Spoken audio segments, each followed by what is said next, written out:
umaga! Namiss niyo bang aking cooking vlog?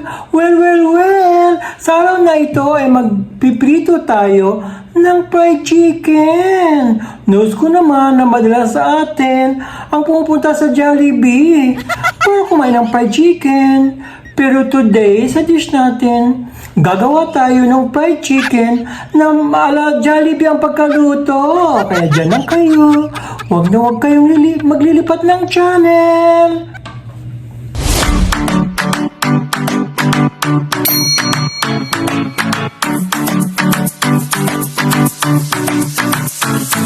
Hello mga ka-foodie!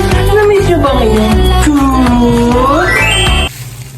Yung una natin gagawin ay maglagay tayo ng 1 liter na tubig.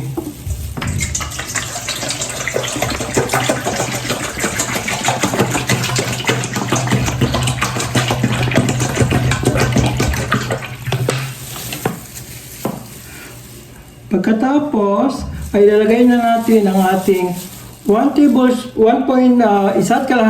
kutsarang iodized salt. Yan, salt.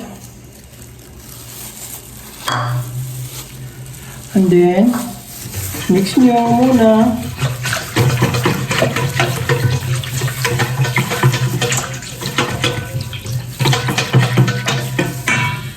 Tapos ilalagay nyo na yung 10 buong bawang. Diyan.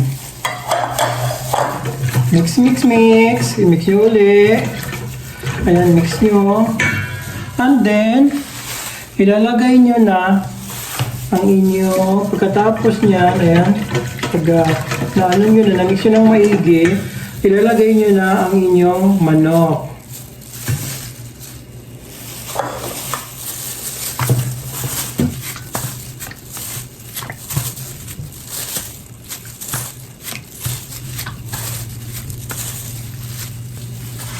Pagkatapos yung malagay ang inyong manok, tatakpan nyo ito.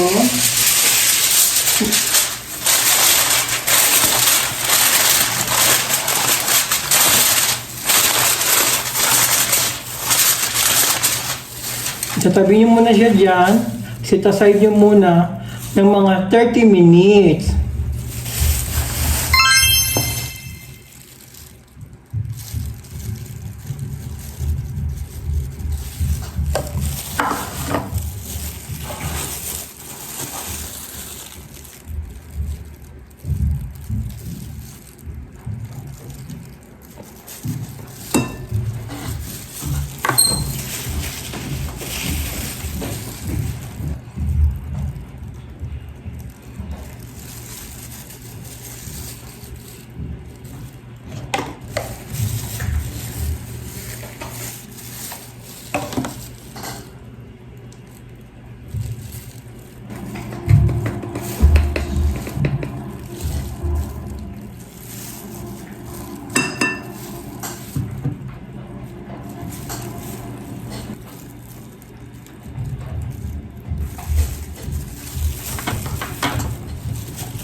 Ayan na guys ang aking dish presentation at naluto ko na din ang aking Chicken Joy fried chicken na ang lasa ay kasing tulad ng sa Jollibee.